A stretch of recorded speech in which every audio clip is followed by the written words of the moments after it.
Ya, kuliah analisis real ini. Terus, nah, kode mata kuliahnya ini mungkin nanti kalau teman-teman yang lain mengakses Salam, kita akan ketemu ini kode mata kuliahnya. Terus bobot SKS-nya 3 SKS. Oh, ini referensinya. Ibu pakai ini yang Bartel, Introduction to Real Analysis. Kalau kemarin Ibu kasih link di foldernya ada 2 buku. Silahkan itu dibaca untuk referensi tambahan. Nah, kalau sekarang sih referensi bahasa Indonesia udah lumayan banyak ya di internet. Bisa pilih-pilih yang mana. Kalau Ibu sendiri yang bahasa Indonesia itu punya slide belajar dari Pak Koko Martono sama dari Pak Hendra. Nanti kalau diperlukan boleh diminta. Terus untuk penilaian, ini penilaian ada tugas, UTS, UAS, kuis. Kalau dari fakultas ada tambah kehadiran juga ya. Nah, kalau yang di fakultas, kalau nggak salah UTS-nya 30%, UAS-nya 40%, terus sisanya 30% untuk tugas, kuis, dan kehadiran. Nah, kalau di Ibu, kalau yang Ibu pakai biasanya kehadiran tidak Ibu hitung, cuma terus UTS, UAS, dan kuis itu yang jadi dihitung. Cuma pembobotan atau presentasenya ditentukan di akhir. Yang pasti tugas dan kuis itu nanti nilainya nggak bisa lebih besar dari ujiannya ya. Nah, terus materinya ini yang dibahas ini dibahas itu dari bab 1 sampai bab 6, dari pendahuluan sampai turunan. Nah, kalau untuk mata kuliah pendukung dari analisis real ini cukup pernah mengikuti kalkulus ya, terutama kalkulus 1 ya. Soalnya di kalkulus 2 ya lebih baik, tapi materinya yang kalkulus 2 itu justru jauh lebih tinggi ininya, dimensinya dibanding dengan analisis real. Nah, ini Ibu bandingkan antara materi kalkulus 1 dan analisis real 1. Kita lihat di kalkulus ini kita belajar mengenai limit dan turunan. Kemudian ini bagian dari limit fungsi itu ada fungsi kontinu ya. Kemudian ya kalau dilihat dari ininya daftar isi buku pegangannya, ini Ibu ambil yang kalkulus itu buku Parsel, yang analisis real dari buku Bartel. Kita lihat sama ya materinya. Nanti yang berbeda di analisis real itu adalah pendekatannya melalui barisan. Nah, ini dilihat diagram himpunan. Jadi kalau diagram himpunan ini kita dilihatnya yang mudah mungkin dari bawah ya. Ada himpunan itu dimulai dengan ada, yaitu 1. Kemudian harusnya ini ya bilangan prima dulu, baru bilangan komposit. Bilangan prima, tahu kan yang bilangan yang tidak bisa dibagi oleh bilangan lain kecuali dirinya sendiri dan 1. Kemudian bilangan komposit itu bilangan yang bisa diperoleh dari perkalian bilangan prima yang lain. Kemudian ada himpunan bilangan asli. Di atas bilangan komposit itu ada bilangan asli, yaitu kalau di data himpunannya itu adalah himpunan 1, 2, 3, dan seterusnya, ditambahkan 0, kita punya himpunan cacah, kemudian himpunan bilangan cacah ditambah ini himpunan bilangan bulat negatif, kita punya himpunan bilangan bulat, kemudian himpunan bilangan bulat ini ada di dalam bilangan rasional. Nah, kita tahu bilangan rasional itu adalah bilangan sebagai paper key dengan P dan Q-nya ada di bilangan bulat. Kemudian biasanya ada syarat tambahan, bisa diperlukan, bisa enggak. Ini KPB dari P dan Q-nya harus sama dengan 1, kemudian Q-nya di sini pembaginya tidak boleh 0. Ya, kemudian di bilangan rasional ini, kalau kita punya bilangan rasional, bisa kita tuliskan dalam bentuk desimal, misalnya 1/3. Ini kalau dituliskan bentuk desimal, ini kan seperti ini, 0,3333, dan seterusnya. Ini ada bilangan yang berulang. Jadi, ciri bilangan rasional itu kalau dibuat dalam bentuk desimal dia ada bilangan yang berulang. Contohnya yang lain yaitu misalnya 2/5. 2/5 ini adalah 0,4. Di belakang angka 4 itu ada 0, biasanya tidak kita tuliskan. Nah, angka 0 ini kan yang berulang. Nah, itu contoh bilangan rasional yang dituliskan dalam bentuk desimal. Nah, kalau bilangan irasional, contohnya itu adalah V. V ini pendekatannya, bukan sama dengan ya, pendekatannya 3,14, dan seterusnya. Nah, kita tahu kalau hari tanggal 14 Maret itu diperingati sebagai Hari Pi. Kemudian, sementara ini katanya ada digit di belakang koma itu ditemukan sampai digit ke 2 miliar. Ya. Kemudian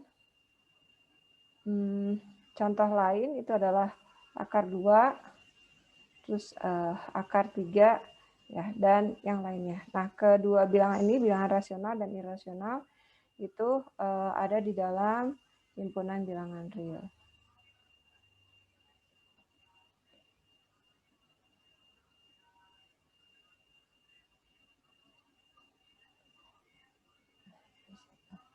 Nah, kalau kita lihat inklusinya, ini bilangan ini bisa kita lihat seperti ini. Jadi bilangan yang paling luar itu adalah bilangan real, atau yang cakupannya paling besar itu adalah bilangan real. Sebenarnya di luar bilangan yang lebih besar lagi himpunannya itu adalah bilangan kompleks. Tapi kita tidak akan bahas di sini ya. Nah, seperti yang Ibu sampaikan tadi, yang membedakan antara analisis real dengan kalkulus itu adalah pendekatannya. Jadi di analisis real,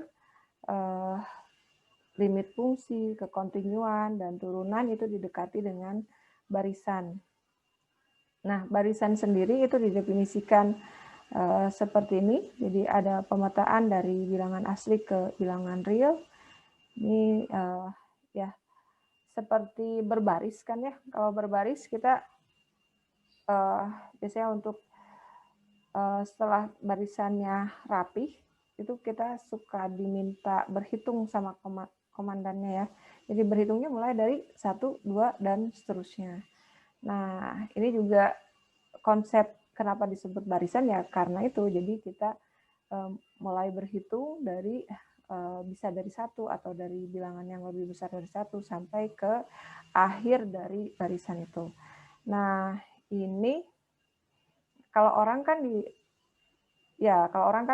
misalnya 1 siapa, 2 siapa, dan seterusnya. Kalau di barisan bilangan real ya ini nanti di suku pertama itu dikaitkan dengan bilangan apa gitu. Suku kedua dikaitkan dengan bilangan yang lain dan seterusnya. Jadi biasanya, nah kalau dituliskan secara entry suku-sukunya ini dituliskan seperti ini. Jadi X1, X2, dan seterusnya. Itu kalau penulisan entry-entry-nya. Kemudian ini ada notasi dan contoh barisan. Notasi barisan di buku itu beragam ya.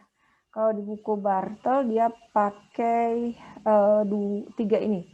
X kapital ini, kemudian ini tanda kurung XN atau yang ketiga. Ada yang pakai kurung kurawal, yang simbol keempat ini atau yang kelima. Sama aja ya, itu menyatakan barisan. Nah, ini contoh barisan. Kita punya ini fungsi dari barisannya. Itu adalah 1/2n, jadi memetakan bilangan asli ke bilangan real. Suku pertama, ya ini fungsi juga karena si barisan ini adalah fungsi, jadi kita melihatnya ya ini. Jadi 1 ini disubstitusikan ke dalam fungsinya xn kan ya. Jadi kita punya x1, ya dia sama dengan 1/2 kali 1, sama dengan 1/2.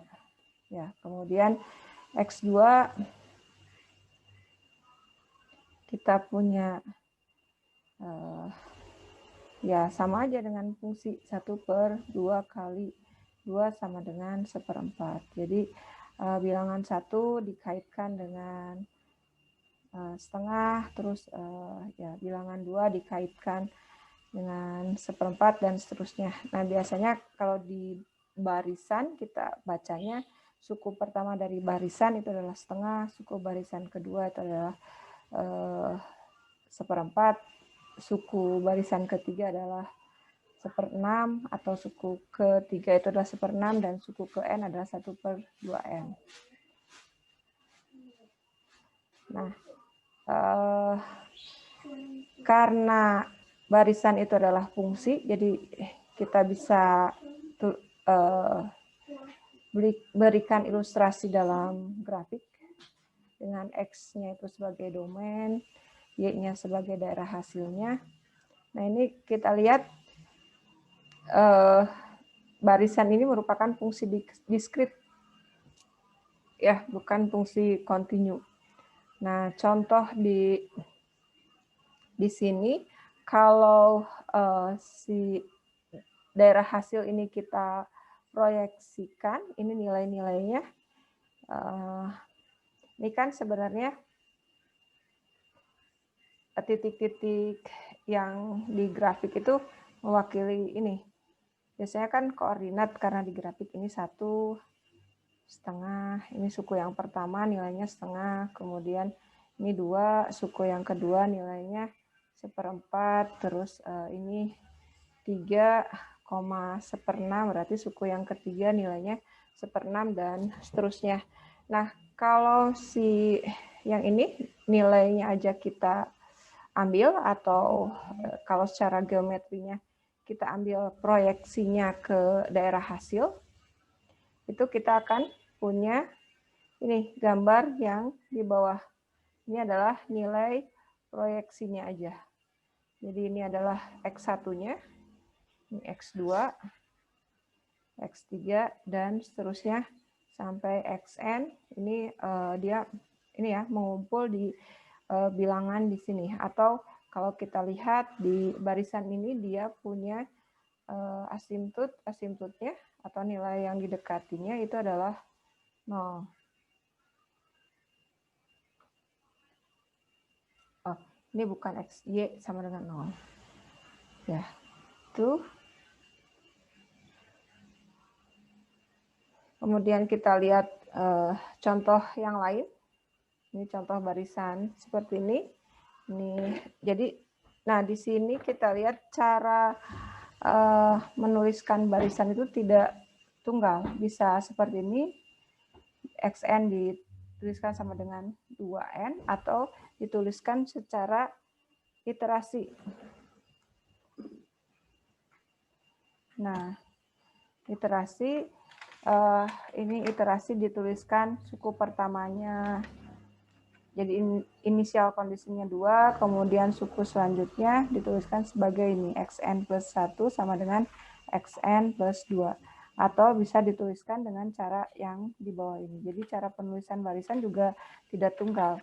Tapi ketiga cara penulisan ini, kalau kita tuliskan entry-entry-nya atau suku-sukunya, itu sama semuanya, yaitu 2, 4, 6, dan seterusnya. Nah, ini kalau kita gambarkan seperti tadi grafiknya, kita akan punya grafik ini. Ya. Jadi yang ini adalah 1,2, jadi suku yang pertama nilainya 2, suku yang kedua nilainya 4, suku yang ketiga nilainya 6, dan seterusnya. Kemudian dengan cara yang sama, kalau kita proyeksikan, terus kita kumpulkan nilainya saja. Ini nilainya saja, kita lihat di grafik selanjutnya, itu kita akan lihat yang ini, yang grafik yang di bawah. Ya, jadi grafik yang di bawah, ini X1-nya, X2, X3, dan seterusnya. Ini XN-nya makin lama makin membesar. Ya. Terus kita lihat contoh lainnya. Nah, ini ada barisan Fibonacci, ini juga barisan iterasi. Ini grafiknya seperti ini, kemudian kalau kita tulis hasilnya saja. Nah, ini X1-nya, X2, X3, X4, dan seterusnya. Ini juga XN-nya menuju ke tahingga. Nah, jadi kalau ketiga barisan tadi kita kumpulkan, kita lihat urutan barisannya seperti ini. Ini kalau yang barisan pertama bedanya dengan barisan contoh barisan kedua dan ketiga. Yang pertama itu nilainya mengumpul atau dia punya asintot. Nah, prolognya kurang. Kenapa kita membahas barisan ini? Nah, sepanjang yang Ibu baca tentang analisis real, apa ya? Jadi sebenarnya aplikasi dari analisis real tuh banyak dipakai di yang penyelesaian masalah, tapi si konsepnya ini, konsep barisan atau apanya, semua hal tentang analisis real itu tidak kelihatan karena yang muncul hanya aplikasinya atau tools dari aplikasinya. Nah, itu, nah kita lihat sebenarnya tools tadi itu cara diperolehnya ya dari sini, dari analisis real ini. Nah, kita lihat ini kenapa tools itu bisa dipakai. Ini dari 3 contoh ini yang sebenarnya bukan yang menarik ya, yang kita bisa prediksi gitu hasilnya seperti apa. Kan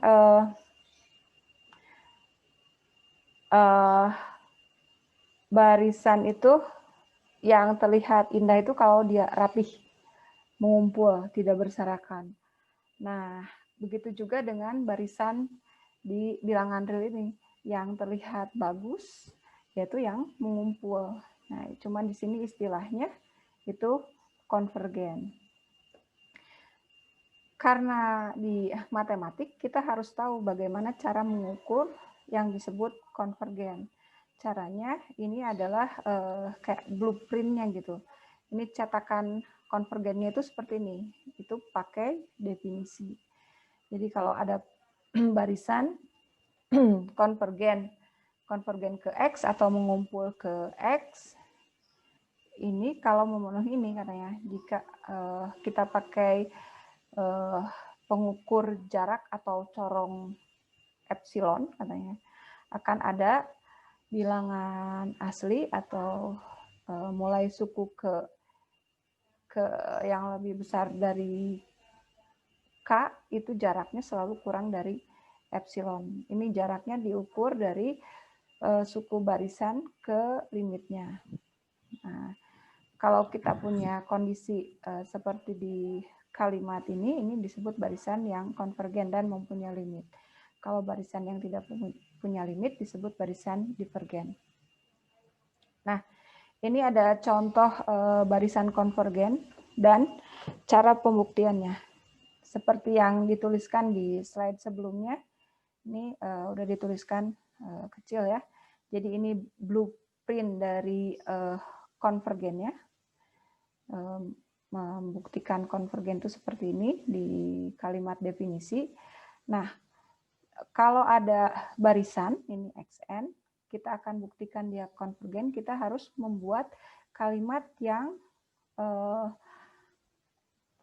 imitasi dari ininya, dari blueprintnya. Jadi harus yang sama persis. Pertama, di sini untuk definisi barisan konvergen, kita harus punya titik limitnya. Ini juga kita tentukan ada limitnya. Kemudian untuk setiap epsilon, ini juga ada untuk setiap epsilon ada bilangan asli. Karena ada, kita harus nunjuk.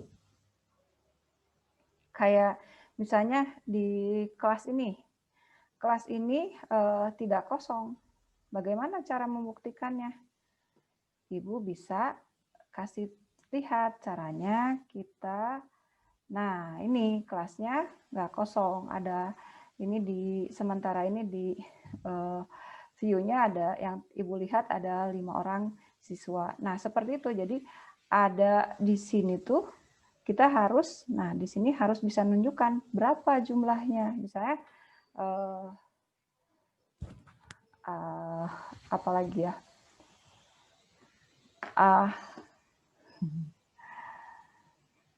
Ya, terus lanjutkan dulu ya, belum kebayang contoh yang lain. Nah, ini jadi mulai, ini kan kalimatnya sama persis seperti cetakannya ya, sehingga untuk setiap barisan yang lebih besar dari K tadi, itu akan memenuhi, nah ini kondisi syarat ininya harus terpenuhi.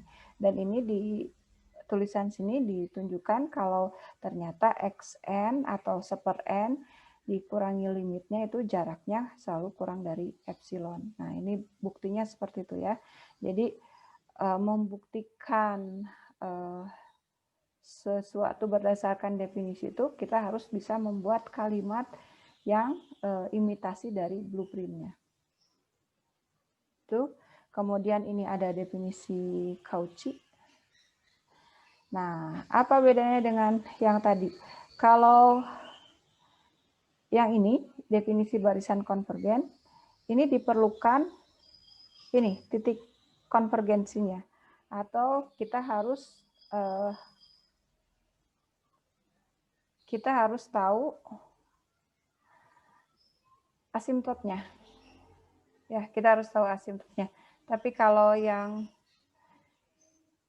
bagaimana kalau kita nggak tahu asimptotnya seperti apa? Nah, kan ada, mudah-mudahan nggak salah, ada barisan nih, yang 1 plus seper N pangkat N. Kalau nggak salah barisannya ini ya. Nah, ini bagaimana barisannya? Kalau kita punya barisan seperti ini dia konvergen ke bilangan berapa? Nah, syukur-syukur kalau kita bisa nunjukin asimptotnya berapa, kan kalau yang ini ya cukup sulit.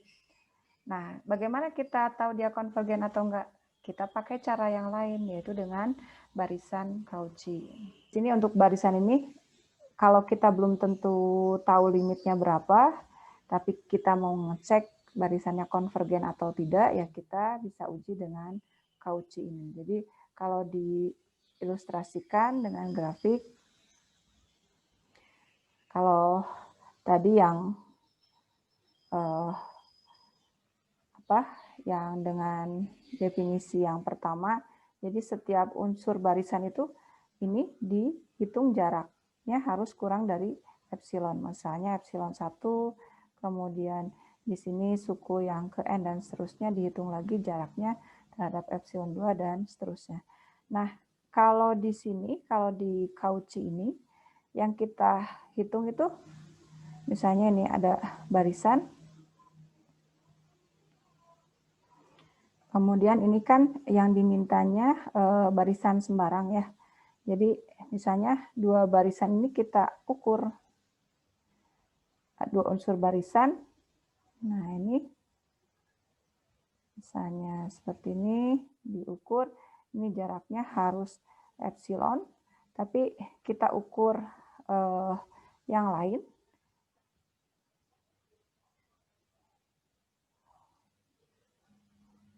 Ini jaraknya harus epsilon juga. Nah ini jaraknya harus epsilon juga. Jadi setiap dua unsur yang berbeda dengan Cauchy ini kita ukur jaraknya selalu kurang dari epsilon, maka dia konvergen. Ya, jadi itu ya berbeda cara mengukurnya. Nah ini contoh menguji suatu barisan itu Cauchy atau tidak. Ini hampir sama dengan tadi ya yang barisan konvergen. Jadi menguji suatu barisan konvergen atau tidak itu kita harus membuat kalimat imitasi dari blueprintnya. Oke. Nah, kemudian ini ada teorema kalau kita punya barisan konvergen jika dan hanya jika merupakan barisan Cauchy. Yang tadi udah Ibu sampaikan berkali-kali. Jadi untuk mengecek kekonvergenan, kita kalau sulit menentukan limitnya, kita bisa cari dengan menguji kondisi Cauchy-nya. Nah, selain itu, kalau ini ada alternatif yang ketiga. Kalau tadi kan yang pertama kita harus tentukan limit. Kalau bentuk yang pertama, ya kalau definisi yang pertama kita harus tahu limitnya, harus tahu limit xn-nya. Contohnya adalah x. Yang kedua yang kita uji itu adalah xn dan xm. Jaraknya ini dia harus kurang dari epsilon. Nah, kalau misalnya ini juga tidak berhasil, ini ada cara ketiga. Cara ketiga kita hitung jarak dari 3 suku yang berurutan. Ini harusnya n. Ini 3 suku berurutan, kita ambil. Kalau dengan cara pengukuran seperti ini dia kontraktif. Nah, ini juga merupakan barisan yang konvergen. Ini kita lihat di teorema selanjutnya. Ini juga ini. Nah, ini kan kalau kita punya barisan kontraktif, maka barisan Cauchy, kemudian dengan teorema sebelumnya, kita punya barisan Cauchy, itu juga merupakan barisan konvergen. Nah, untuk apa ini? Nah, kita lihat seperti yang Ibu sampaikan tadi, jadi limit fungsi kontinu, kemudian turunan, di analisis real didekati dengan barisan. Nah, ini definisi limit fungsi, kemudian di analisis real bisa kondisi limit fungsi itu didekati dengan barisan. Ini juga ada definisi fungsi kontinu, ini ya yang di analisis real. Nah, definisi kontinu ini bisa kita dekati dengan kriteria barisan. Oke. Nah, kemudian definisi kontinu seragam atau Cauchy juga pada ya kontinu seragam ini didekati dengan kondisi Cauchy. Ini ada di teorema selanjutnya. Nah, kalau kita punya fungsi kontinu seragam, maka si nilai fungsinya bisa bukan bisa, harus merupakan barisan yang Cauchy. Waktunya tinggal 2 menit lagi, jadi kalau belum selesai nanti Ibu kirimkan link yang baru. Nah, untuk apa? Nah, ini adalah aplikasinya. Aplikasinya yaitu untuk menentukan titik tetap. Tapi biasanya titik tetap yang sering muncul di persamaan itu adalah ini, dituliskan seperti ini. Kalau kita punya fx, ini min x, ini sama aja ya. Ya, definisi titik tetap itu adalah ini. Fx sama dengan sama dengan x. Salah. Jadi kalau contohnya apa ya?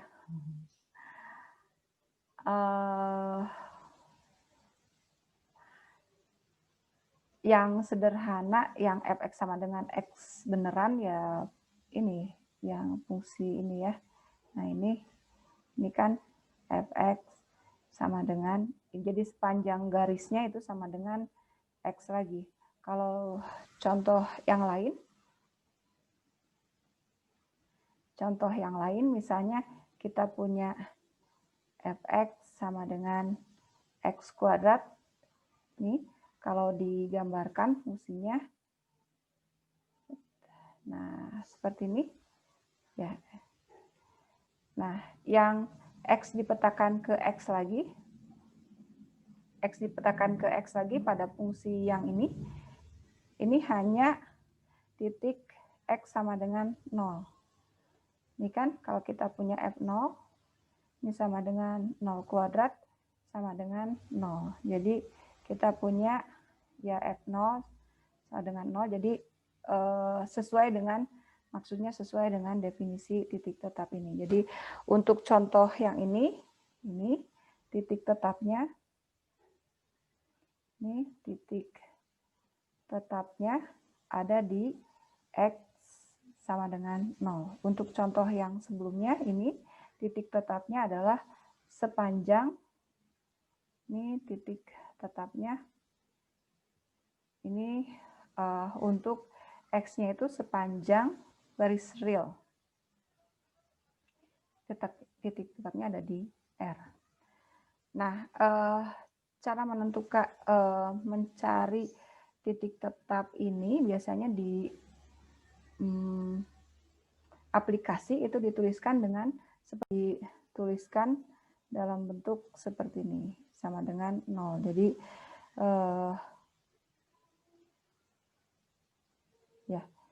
jadi menentukan pembuat nolnya. Biasanya masalah yang muncul itu kita mencari pembuat nolnya.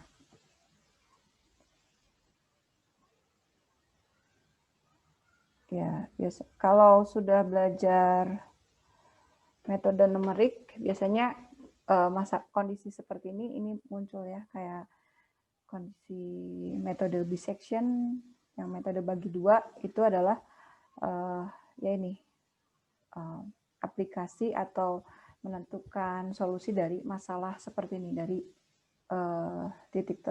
menentukan titik tetap. Nah, kita lihat aplikasi barisannya itu ada di sebelah mana. Nah, ini teorema atau cara menentukan titik tetap itu yang paling yang paling banyak aplikasinya dan digunakan itu adalah teorema titik tetap. Teorema titik tetap ini. Ya, jadi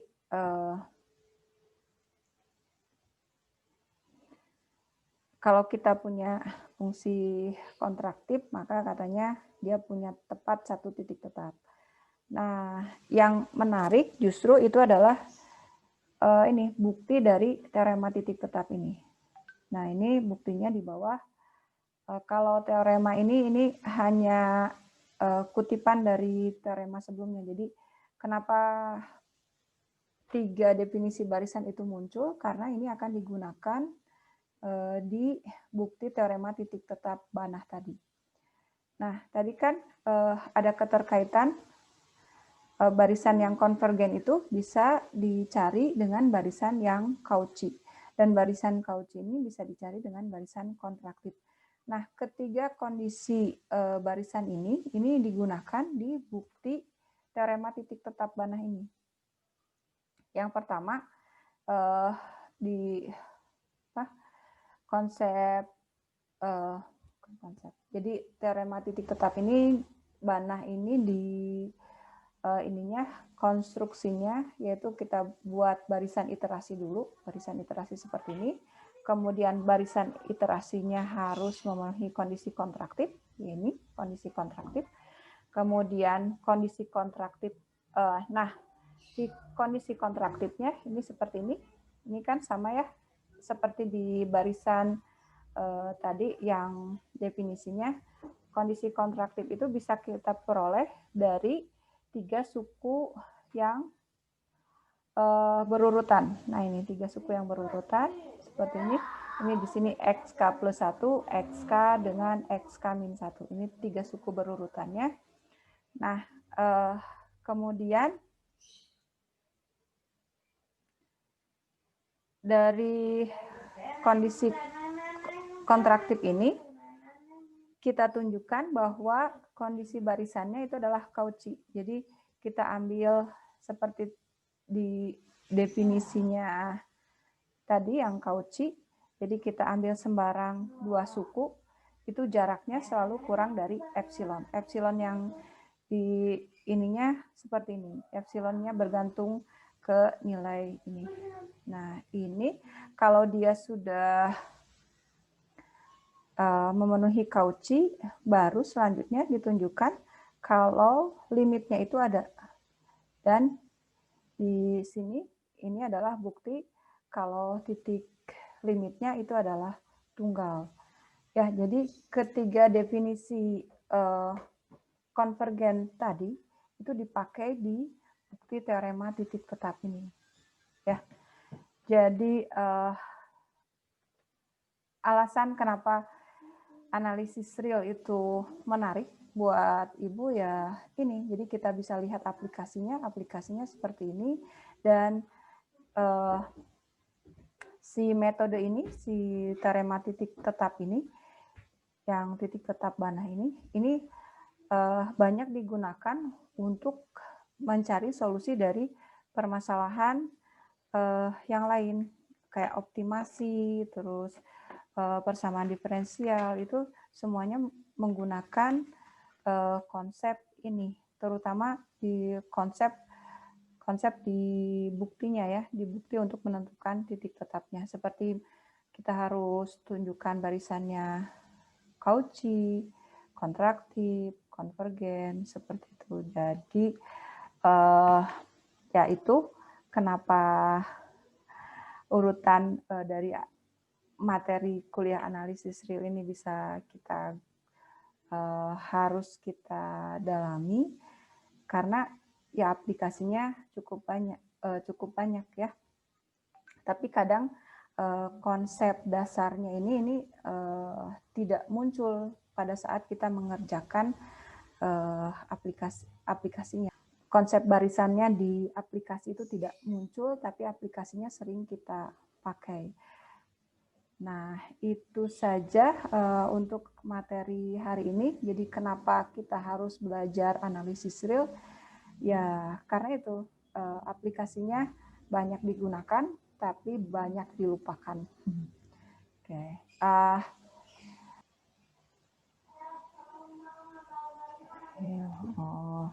Udah, Bu. Kenapa? Ya, silahkan. Tadi sih tentang yang titik tetap mungkin, Bu. Tadi kan Ibu ngasih contohnya itu fx sama dengan x sama fx sama dengan x kuadrat. Nah, sedangkan yang untuk fx sama dengan x kuadrat itu kata Ibu tuh titik tetapnya hanya 0. Yeah. Karena x kuadrat sama dengan 0 kuadrat sama dengan 0. Padahal kan Bu 1 kuadrat sama dengan 1, Bu. Ada 1 ya. 0 dan 1. Ya, 0 dan 1. Oke. Ada yang lain? Satu lagi, Bu. Boleh nggak? Ya, silakan.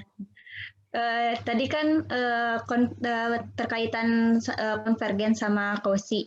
yang itu. Berarti bisa disimpulin kayak gini nggak Bu, kalau misalkan dia konvergen berarti dia nggak kausi atau sebaliknya kayak gitu Bu? Boleh nggak? Tadi kalau di teoremanya kondisinya bolak-balik. Jadi kalau dia Cauchy dia konvergen juga. Gitu. Tapi karena kita bisa bolak-balik seperti itu, misal kalau kita barisannya Cauchy dia konvergen juga, dan sebaliknya konvergen dia juga Cauchy, karena ada di bilangan real. Sifat bilangan real itu kan sifat aljabr memenuhi ruang, kemudian lengkap, dan memenuhi urutan. Jadi karena sifat lengkapnya itu, jadi kalau di sifat lengkap, semua barisan konvergen, titik limitnya ada di himpunan itu juga, ada di bilangan real. Kalau yang ada, ya nanti di kuliah selanjutnya mungkin ya kita lihat bagaimana barisan yang Cauchy tapi dia tidak konvergen karena limitnya ada di luar himpunannya. Ya. Ini kenapa kita bicaranya di bilangan real, yaitu kekhususan bilangan real itu adalah lengkap. Lengkap ini dalam artian limitnya selalu berada di himpunan itu sendiri. Ya.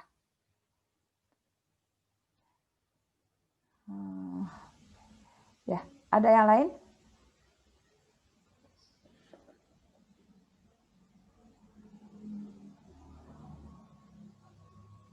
Kalau tidak ada, Ibu cukupkan sekian. Nanti kita ketemu lagi di materi pekan depan ya. Pekan depan kita udah mulai masuk ke materi. Assalamualaikum warahmatullahi wabarakatuh. Waalaikumsalam warahmatullahi wabarakatuh. Terima kasih Bu. Terima kasih Bu. Terima kasih Ibu.